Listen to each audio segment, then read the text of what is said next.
Hi, welcome to HardReset.Info channel, dear viewers. In this video I'm gonna show you how to clean your USB charging port on your SONY Xperia 10 Mark IV using household items.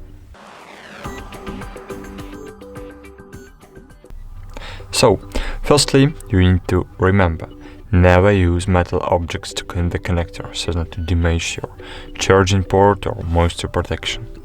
I suggest to use an old toothbrush, which you no longer use. So as you can see, there is something in my charging port that's preventing the charging cable from going all the way into the connector, and now we are going to try to clear it. So firstly, we need to take the brush in our hand and insert the one part of the brush into the connector.